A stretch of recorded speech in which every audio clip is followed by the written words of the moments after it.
This might seem self-serving. I've really enjoyed this conference. Sometimes I get so into what I have to do that it's so nice after my part, my session was over, I got to just sit back there and listen to each of the speakers. And it really was, they were incredible. And I want to thank them, even though I know some of them aren't here. And I had just a couple things, every time Tracy Blackman speaks, I just think, I want to be wise like her one day. And that's my takeaway from her. She has such wisdom born of not only a ton of thought, but a lot of experience. And I was so grateful she was willing to share it. I thought about Colby, and I told him I shaved my head because I didn't want to compete with him with his hair. I didn't want him to get jealous. Great hair, but just the vulnerability with which he shared just his own leadership journey and his story. And even in the midst of good, I thought really good conversation, a little bit of challenge, he was so grateful, and I appreciated his vulnerability of what it was like to kind of come from that evangelical side of things and emerge into a new space and discover, hey, there's some people here already who've been doing this a long time. I was so glad that Gail made an effort to record her message. Wasn't that incredible? And I kept thinking, like, she is a preacher. I mean, you could just tell when she started talking, but just a deep word of encouragement. At least that's what I felt when I listened to her. Tyler was incredible, right? And but I thought of an Oscar Wilde quote when I was listening to Tyler, and Oscar Wilde was purported to say, if you're going to tell people the truth, you better make them laugh, otherwise they will kill you. Have you ever heard that quote? And I thought that was Tyler. I mean, I laughed, I think, more than any other session, and he told the truth, like over and over and over and over and over again, but he made us laugh. So I loved him, even though he was telling me hard things, sometimes about me. And then I just got a chance to speak with Elaine backstage. And I didn't tell her this yet, but she's still here. I thought, that kind of cliche, don't just talk the talk, but walk the walk. And I thought, now here's somebody who walks the walk.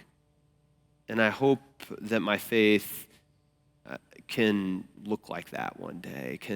People can look at me and say, now that guy really believes what he says. And I appreciated her words. And I hope you took something away from each of them as well. Maybe it was something very different. But that's some of the little things that I took away. I just want to close with a few words. You've heard enough. You've probably learned enough for 2 days. So I'm just going to try to have a pastoral moment with you. And I'm going to tell you something, and I am not trying to make you feel sorry for me, okay? I'm just going to tell you what my last week has been like. And I'm saying this because I know your last week has been like this too in some ways.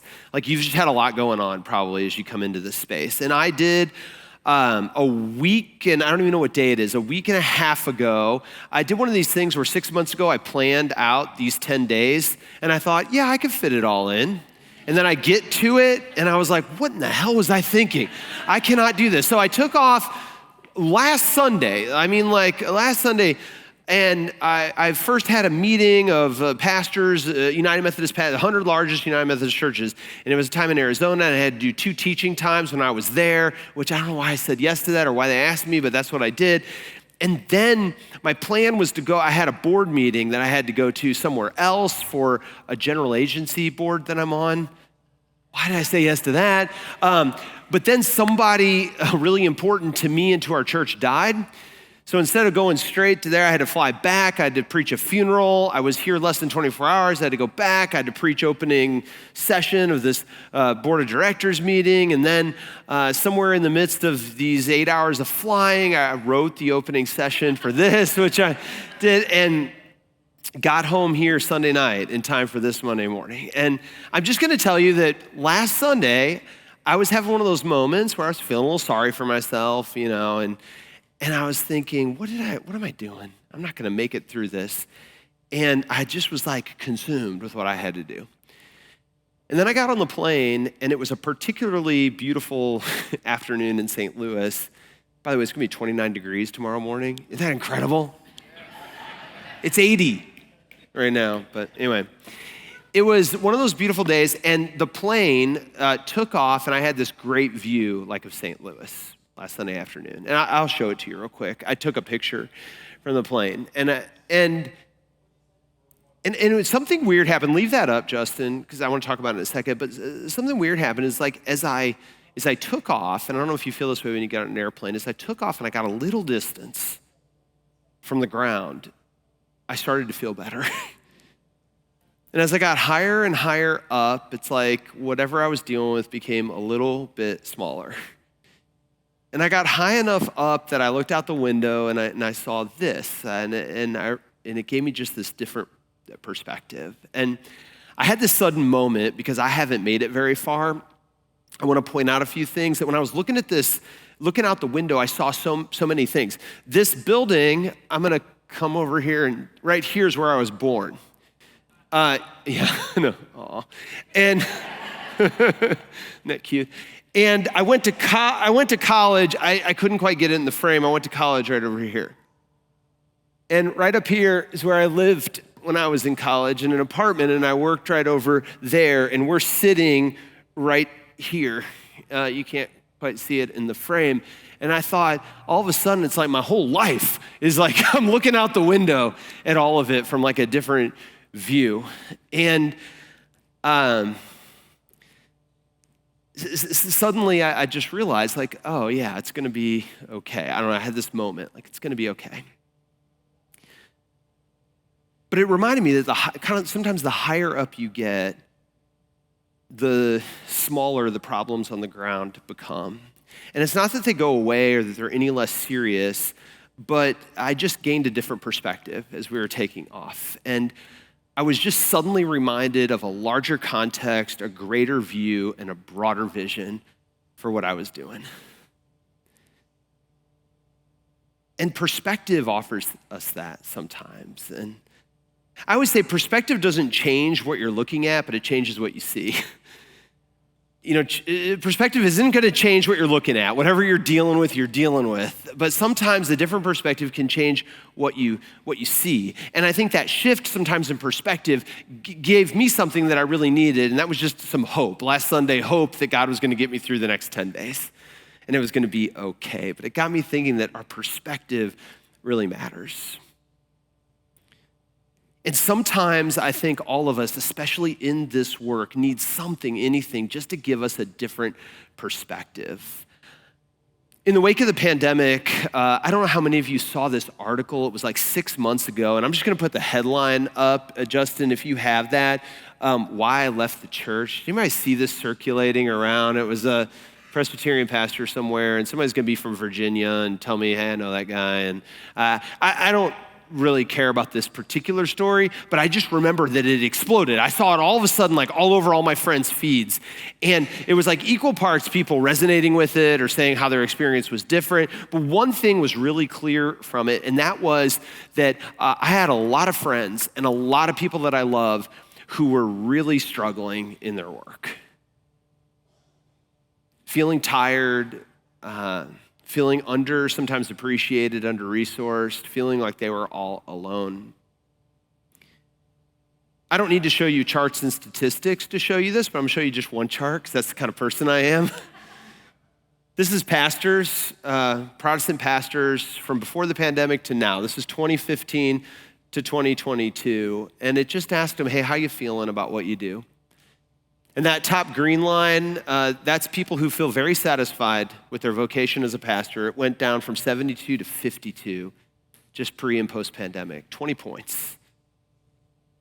That blue line is, I feel more confident about my calling than when I first started ministry. It went from 66% of us would say yes to that to now 35% of people say they feel that way. That purple line is I feel very satisfied with my ministry at my current church. It went from 53 down to 38%. I was a math major in college, and that's what we call statistically significant, okay? This is not just like an accident or anecdotal or a couple people. This is big. When in 7 years, we feel like something's happened to our spirit. And what this tells me is that I know there are a lot of us in this room who are doing incredible work, and you're maybe in incredible places in your ministry, but some of us are tired. And some of us feel worn out, and some of us are lonely. And some of us wonder if it's worth it, and some of us wonder if all the work that we do day in and day out really makes any difference at all. Are these people ever even listening to me? I feel like I'm trying and trying and trying, and I can't see that it's actually changing. I go to conferences, and I hear these incredible things, but will really make any difference back on the ground? And if we start getting honest, like, am I good enough? Am I good enough to do this? Am I have what it takes to lead to the next place? Can I really do the things that I think God's calling me to do? And what's the cost of the risk that I maybe feel like I have to take? And it can get easy to get in a spot where even though we're doing such incredible work, we feel worn out, feel lonely, we maybe feel on the verge. And what I wanted Beyond to be, in addition to all the stuff I shared yesterday morning, is I wanted it to be a place where I hope you can catch just a little bit of a different perspective on the work you're doing day in and day out, and what you're offering to the people in the place where God has planted you. I've been reading a few passages on hope in preparation for Easter. I said this yesterday, Easter's coming. Past preachers, Easter's coming. And I've been reading all the Easter passages, trying to find a sermon in there. I know it's about the resurrection, but I preached that story already. And Jesus was just born anyway. Now we're killing him. I mean, it's like, we just had Christmas. Did somebody not know the end of the story? They're like, wow, that's what happens to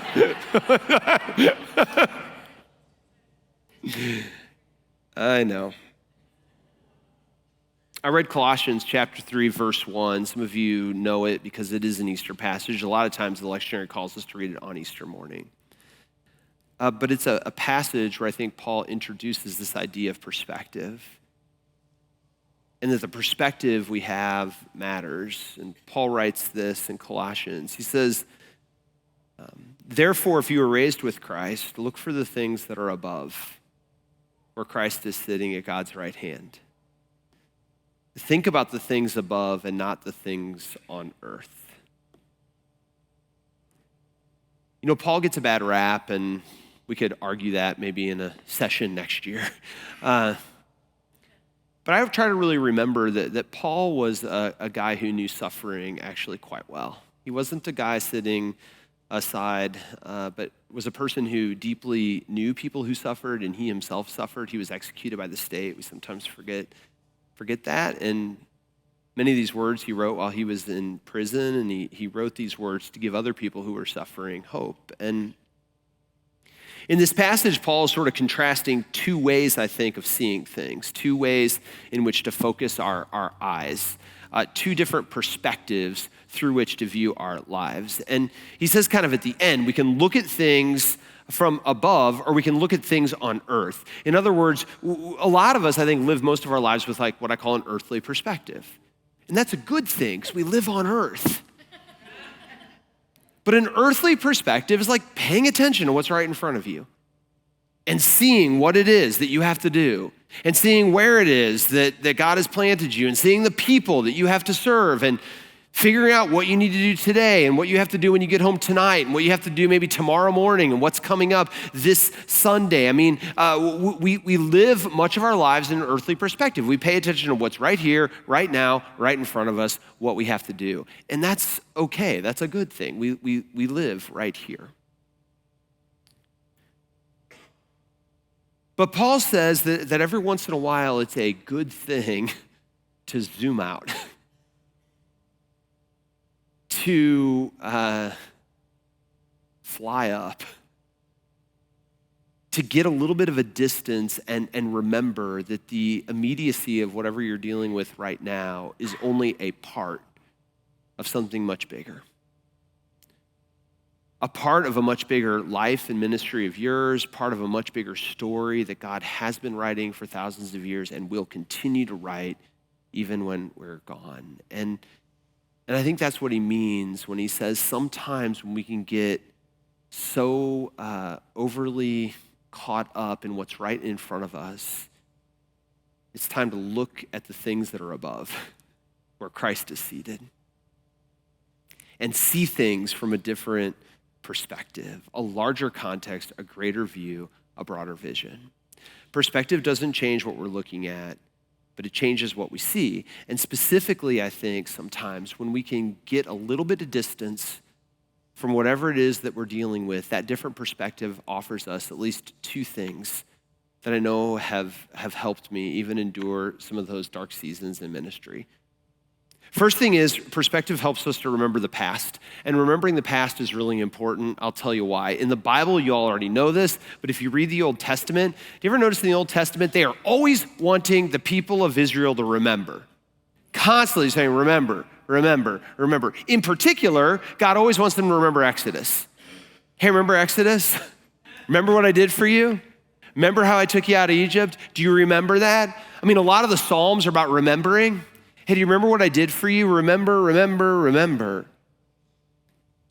For anyone going through a time of hardship or a time of struggle or a dark season of the soul, the Psalms are a treasure trove. I know many of you already know this. And yet so many of the Psalms have this pattern of the petitioner just sort of telling God how kind of hard life is right now. But so many of them end in a particular way. Let me read you an example. This is Psalm 77. It starts out, I cry out loud to God so that he can hear me. During the day when I'm in trouble, I look for my Lord. This is a psalm of distress, of crying out. Some of you know what it's like to have to pray that psalm. Maybe some of you are praying it right now. And the whole psalm, if you read it, just kind of goes through this laundry list of, God, here's what's going on. And then all of a sudden it gets to verse 11, and there's this decided shift. But I will remember the Lord's deeds. Yes, I will remember your wondrous acts from times long past.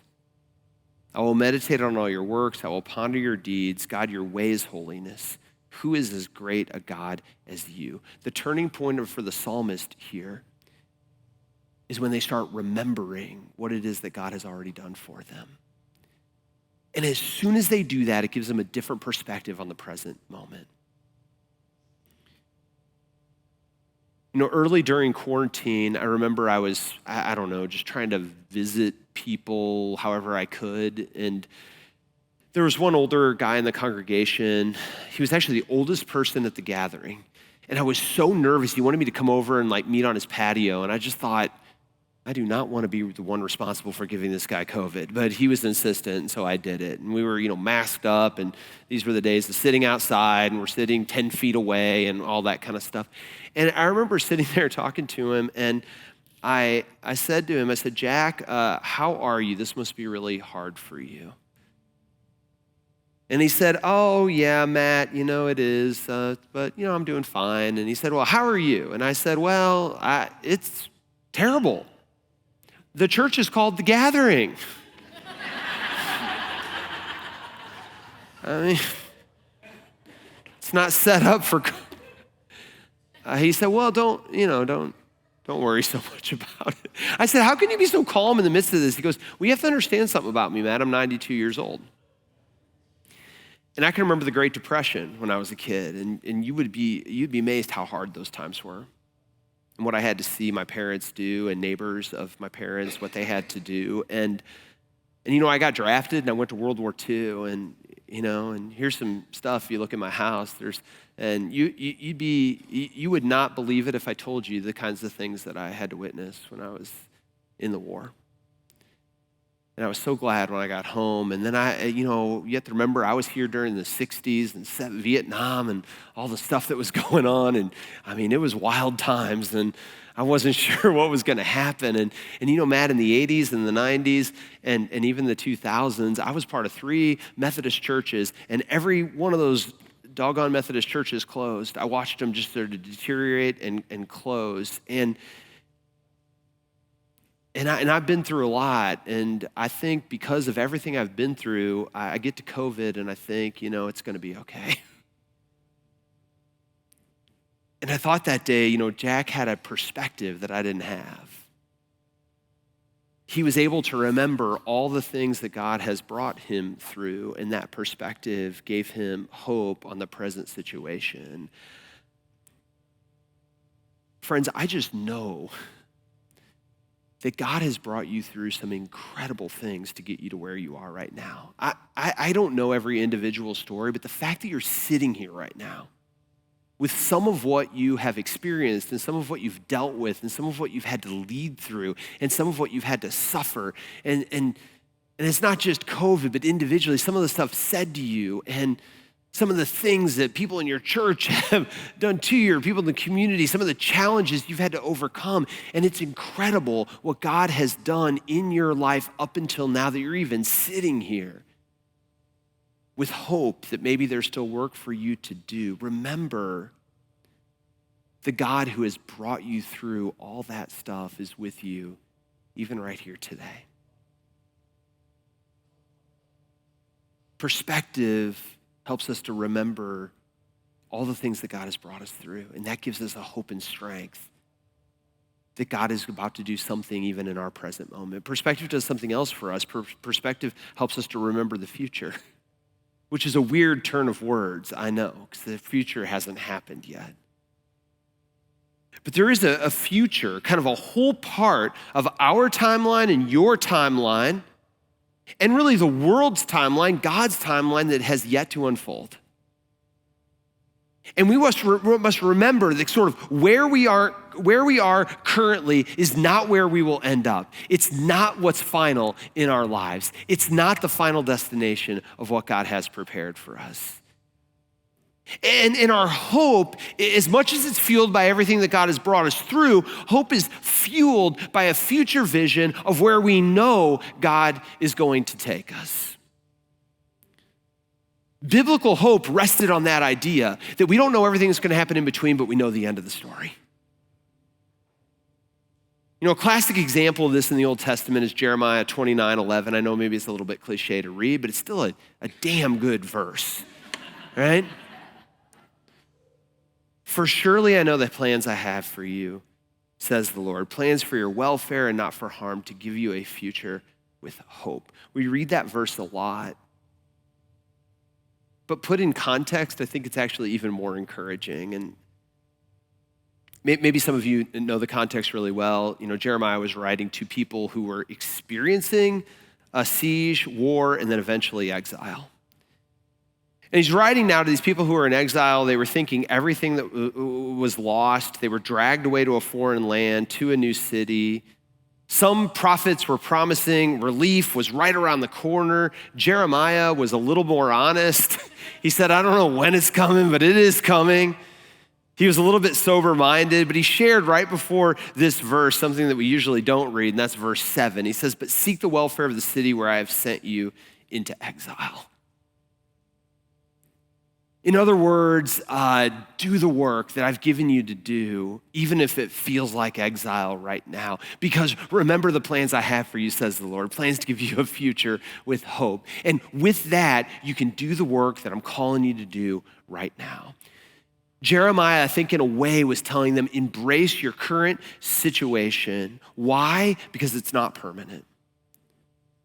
Because I'm at work in it, and I'm about to do something new. And with that perspective, it gave the Israelites an ability to live with hope even in the midst of exile.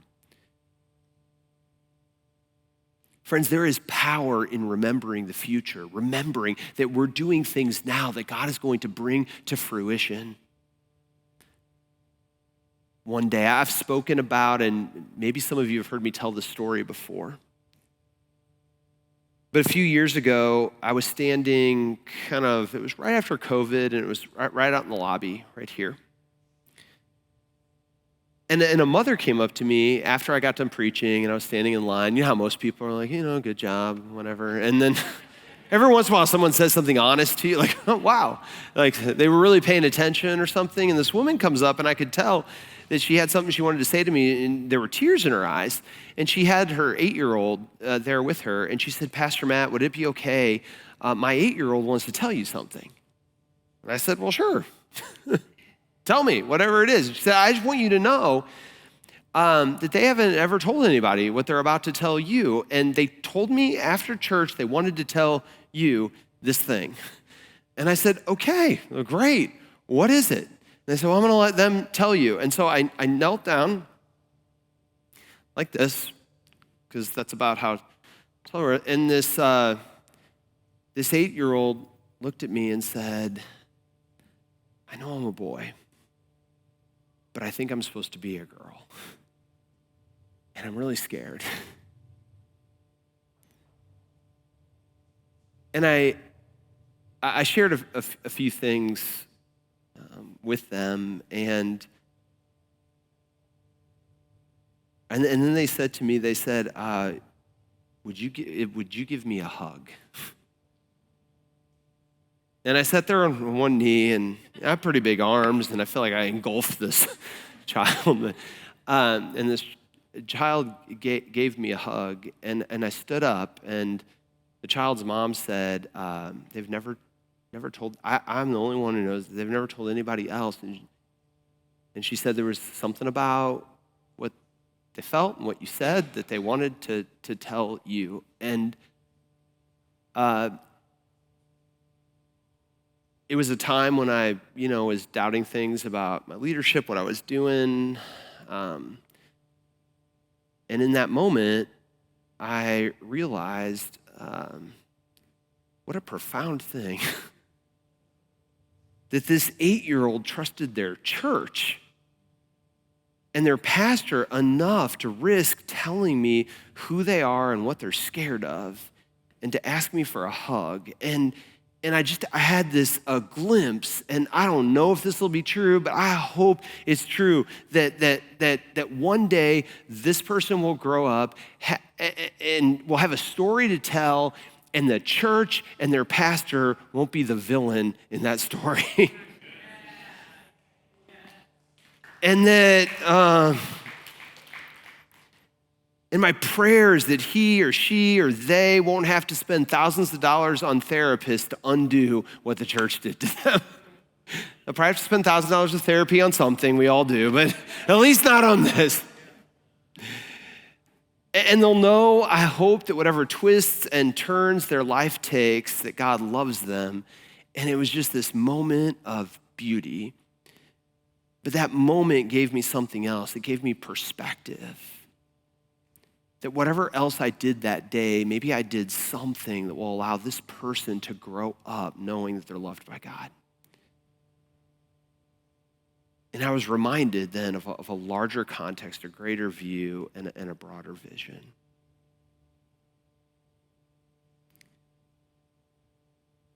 Friends, every day I know you are waking up doing critically important work. Some of you feel like you're not doing enough. You've confessed it to me out there. I hope you do away with that for a second. And every single one of you, you're waking up and you're doing just critically important work. You're working really hard to make spaces in your church that people can know the love of Jesus in their life and know that they belong in a community. You're raising up voices that haven't been heard in the church in a long time. You're trying to figure out how to deal with boards and congregation members who are a little surly about it all. And some of you maybe it's a little more than that. And I know in the midst of that, we can wonder about our work and wonder if it matters. But I want you to know today that what you're doing deeply matters. What you're considering deeply matters. Even the smallest changes that you're trying to seek in your communities matters. That there's kids that are watching what you're doing, and there's adults that you don't even know their story, but they're seeing in you a person that they can actually connect with. And every hard conversation you have, every difficult board meeting you're going through, every time you question your leadership and whether you're going too fast or not fast enough, every time you do that, I want you to know that the daily struggles are real, but today, these last 2 days, I hope has given you a perspective. One, that you're not alone in this work.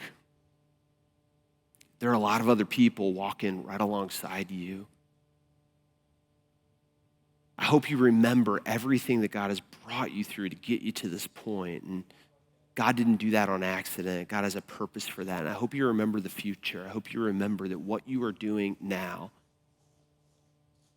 are just seeds that then in the fullness of time are going to bear beautiful fruit. I hope you get to see just at least some of that fruit. I hope the past 2 days has been about perspective for you. And as hope, as you go home, as you re-enter that earthly view of things, what you have to do today and tomorrow and this weekend, I hope you remember every once in a while to look at things from above. To remember all that God is doing in and through you, to remember just how important what you're doing really is.